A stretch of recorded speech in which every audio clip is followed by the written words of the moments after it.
Our next designer is Tuur Van Balen. He's coming over from London, and that is where, along with his partner, Revital Cohen, whom he met at the Royal College of Art, he runs a London-based experimental practice, as he calls it, that operates on the border of art and design. The practice creates and produces fictional objects, photographs, videos exploring the juxtaposition of the natural with the artificial, and I am quoting from their website because it doesn't get better than this. What inspires them are designer species, composed wilderness, and mechanical organs. They set out to create post-human bodies, bespoke metabolisms, unnatural animals, and poetic machines. Some of their recent works are entitled Genetic Heirloom, Pigeon Door, Synthetic Immune System, Electrolyte Appendix, and they have created a recipe for controlling melancholy. Please, Tuur, can you talk to some of these projects and show us some images and help us understand how you and your partner arrived at this particular edge of design?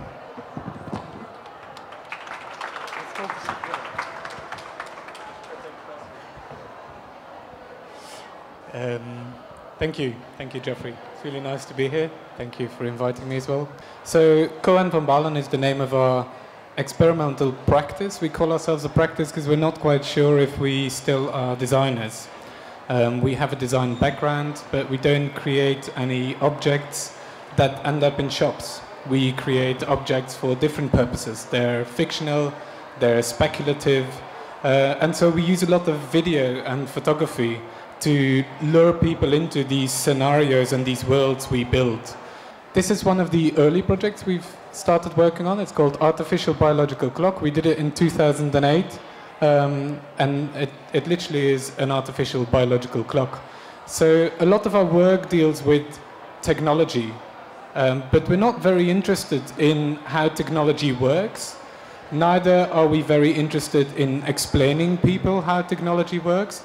Really what we're interested in is what does technology mean when it enters our everyday life? You know, what's the impact of technology? And so one of those impacts we were quite inspired by is that technology is like the birth control pill, but also artificial lighting or watches sort of distorts our perception of time. And not just time, but also biological time. And in particularly, we were sort of inspired by women losing the urge to reproduce. So there's a lot of sort of science studies as to women are sort of, you know, they're not getting babies at the time at which it's biologically best to make babies due to their career decisions or things like that. And so to replace for this lost instinct, we made an artificial biological clock. So the way it works is it's quite an aesthetic object that sits, it would sit sort of probably on the mantelpiece object in your house. And so what it does is it's got these balls, and every 28 days, one ball kind of goes through all of the cogs, and it rolls out, and it sort of reminds someone of the eggs being limited. But also, it's connected to the internet, because it's not just a biological decision anymore to make babies. And it's connected to 3 feeds on the internet. It's connected to your psychologist, your GP, your general practitioner, your doctor, but also to your bank manager. And so these people would sort of, you know, gently indicate whether it's a good point for you to conceive. This is another early project in 2008 as well, and life support. And we were interested in, this is a video, we were interested in the notion of a cyborg. What does that mean, a cyborg? You know, there's this sort of mythological creature which is half technology, half human being. And we went looking for cyborgs. And we went looking for cyborgs in our hospitals.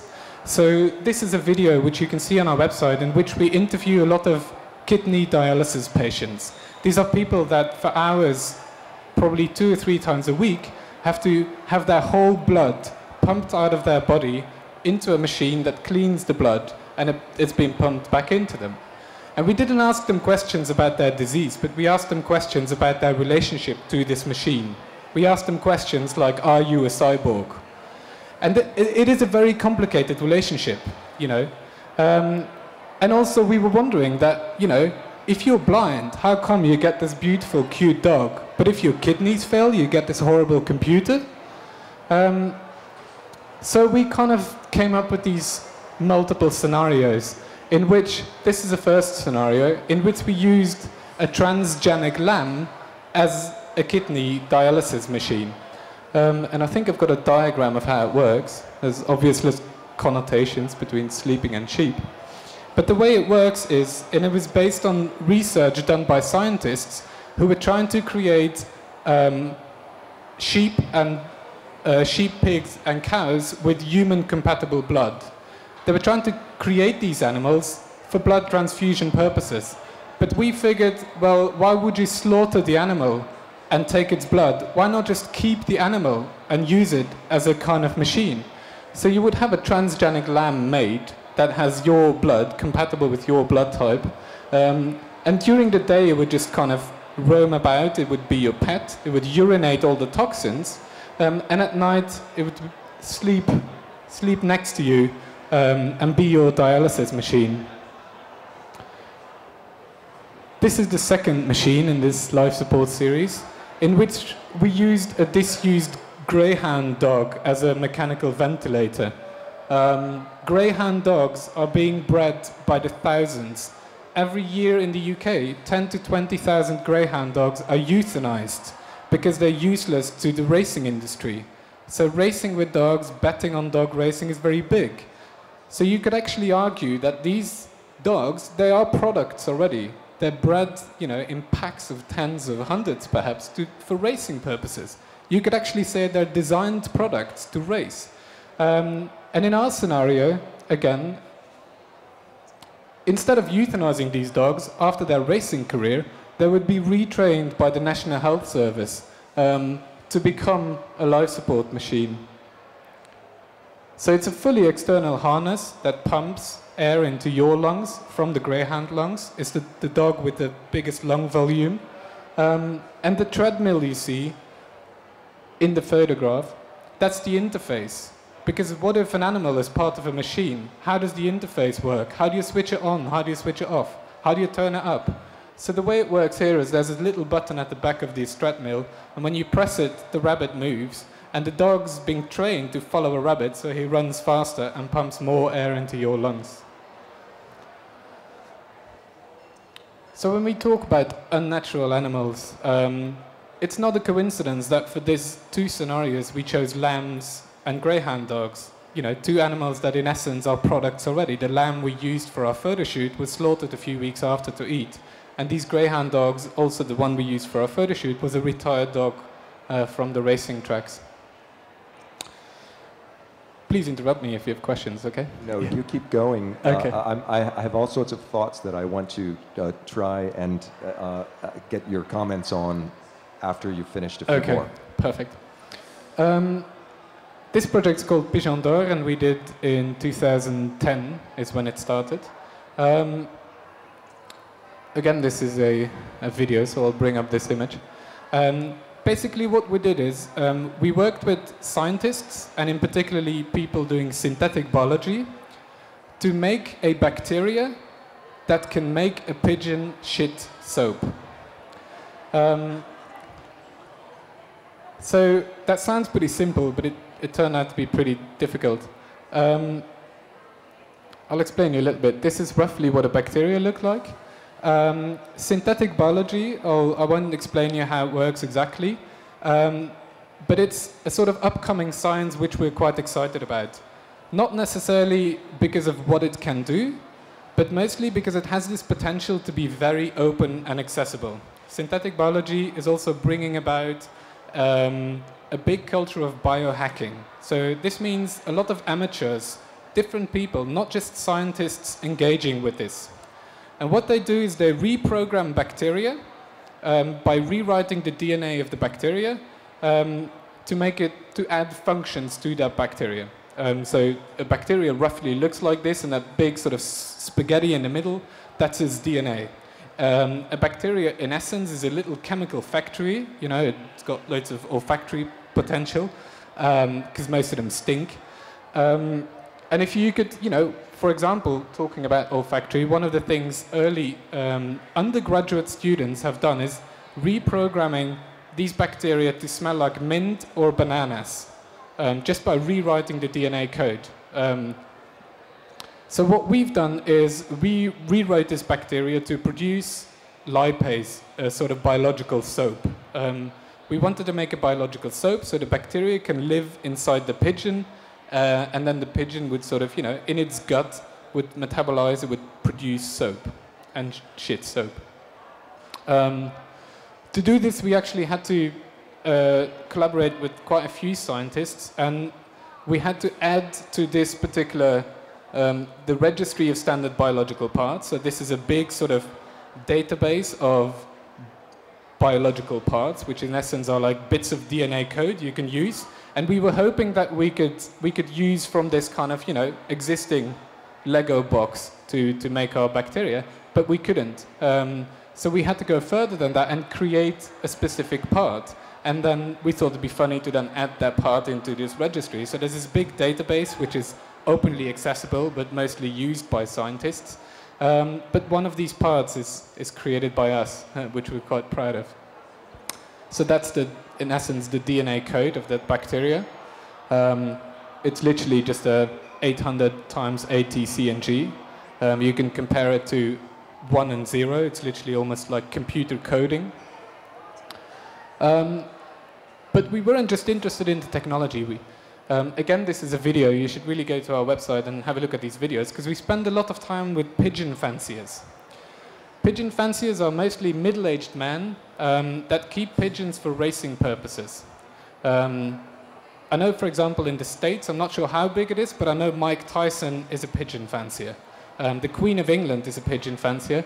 And both in London, where we live, and in Belgium, where I'm from originally, pigeon fancing is a very serious hobby. There's a lot of money going around as well, just like in the dog racing. But we were interested in this idea that if these technologies would open up, not just to scientists, but to anyone, you know, would pigeon fanciers become scientists, or would scientists become pigeon fanciers? And after that, we created, again, a sort of series of speculative objects. So this is the first object, which inspired by these pigeon fanciers, because these are the experts on how to interact with pigeons. This is an object that allows these pigeons to live on your windowsill. So they're trapped on the right side. They're trapped inside this device, which is inspired by these pigeon fanciers' devices. And it allows you to select them, to feed them different bacteria, and to send them out back into the city. And we were interested in this idea of the city as this big organism. And by putting bacteria in a pigeon and putting the pigeon in the city, you sort of interact with the city in this biological manner. This is a second device which allows you to trap these pigeons on top of your car. When you park it, they would eat the bacteria and defecate and clean your windshield. You can fold it up again. Again, pigeons are very, very sort of unnatural animals to start with. If you think about pigeons, I'm not sure if Miami has a lot of pigeons, but London has an awful lot of them. People consider them flying rats. They're an urban pest. But on the other hand, all these pigeons, they actually have a very controlled evolution, because for generations and generations, we've been breeding them to come home quicker. This is, for example, one of the reasons why even Charles Darwin was interested in pigeons, because he could study this controlled evolution. So these are the actual pigeons of Charles Darwin. He became a pigeon fancier, and they're being kept in some natural history museum in London. So before you go on to another project, please.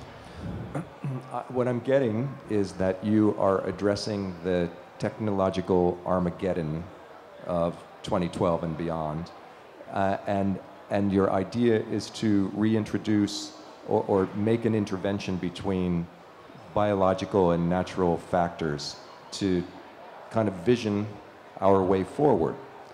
And out of this, you are making these beautiful sculptural objects that can be part of a kind of social, energetic experiment. Here's my question. Does anyone buy this stuff? Do you once you've finished with your project, can you and will you sell these beautiful objects? That's question one. Question two is, has anyone approached you to actually, from a hospital or from a laboratory, to actually create solutions, which is exactly what Be Open is here to support you designers in doing? Yeah, I think both are really good, valid questions. On the first one, I think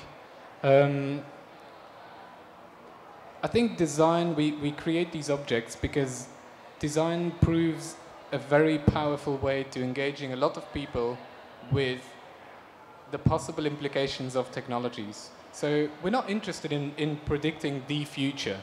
We don't even really believe in the future. You know, there's all these sort of possible futures out there. And what we were interested in is to use design to build a speculation, to point towards a potential future, you know, whether that's a very likely future or not. But we're interested in these kind of grey futures. We're not interested in clear utopias or dystopias. We're not interested in totally impossible futures. We're interested in sort of using design to take people into this little world just for a little bit when they encounter these objects, whether it's on the net or in an exhibition, and to sort of question what would this mean. So in that sense, we're not interested in creating products that end up being mass-produced in a shop. So we occasionally do sell them. We sold, for example, the artificial biological clock is in the collection of the MoMA. But they're sort of more sold as art pieces than as designed objects that end up in shops. And I think as to your second question, I think we sort of believe that a lot of this material, when you talk about new technologies and the way they would, you know, the relationship between us and our bodies, as that's mediated by medical technologies, is a very, very complicated relationship. And I think we want to acknowledge that we don't really fully control that. We don't really fully understand that. So in a sense that we believe before creating these solutions, before providing these answers, it's very important to first ask the right questions. And so that is what our own autonomous work is trying to do. However, we do also operate as a design studio occasionally where we help you know, either the medical companies or other companies. But it's not, I don't think we end up designing particular solutions, rather sort of we help them explore the context they might be working in 5 years' time or in 10 years' time through doing work like this for companies. And I'm just wondering, is there anyone out there besides Be Open who is approaching you to actually work on a serious and a material project to come up with a solution? Or are you really seen as an artist and a designer as opposed to a solver of these epic questions? Yeah, I think we don't really care much about the labels, not that much anymore. You know, we don't really sort of pitch ourselves as artists or as designers. We both have a background in design and are probably at the moment operating in a world which is more the art world. We do occasionally get. I mean, you know, I was approached by a little town in Spain to try and make all of their pigeons shit soap. Which I sort of tried to explain to them that this wasn't really about proposing that all pigeons shit soap. It was make us reflect differently on our environment and our natural and urban environment. So we don't really create design solutions as much as we are approached and do commissions, both galleries as well as companies.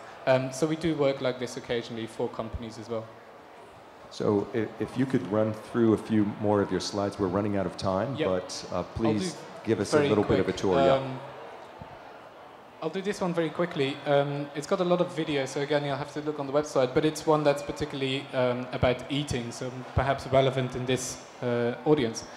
Basically, what we did is we came up with a recipe for controlling melancholy.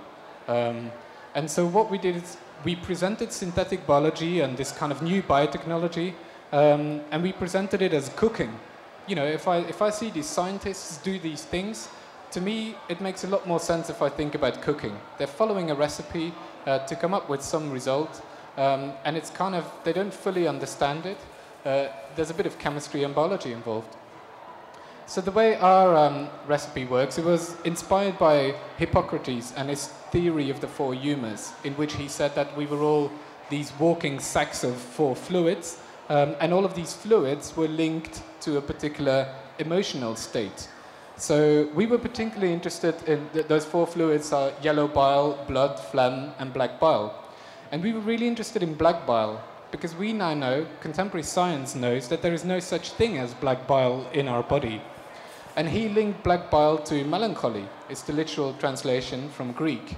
And so we came up with this idea of using synthetic biology to sense in your blood your emotional state, and particularly the serotonin levels, i.e. how happy you are. And so the recipe uses this yeast, which is again one of these bacteria-style organisms that are fairly easily manipulated. Oh yeah, this is a video bit, this is the bloody bit. And so we used a recipe that we cook with a leech that has first fed itself on, in this case, my blood. And so the leech sort of acts as the biosensor, and obviously we were interested in this idea, this relationship between the parasite feeding itself on my blood and then us eating from the parasite. And then the yeast is in the marinade, and so we marinate the leech and have it work for a while. And then, again, these are all videos. And then we created this dish with it. So it's a mousse, a blood mousse, with little berry sauce and oyster mushrooms, and then I effectively ate it, which again is in this video. Yes.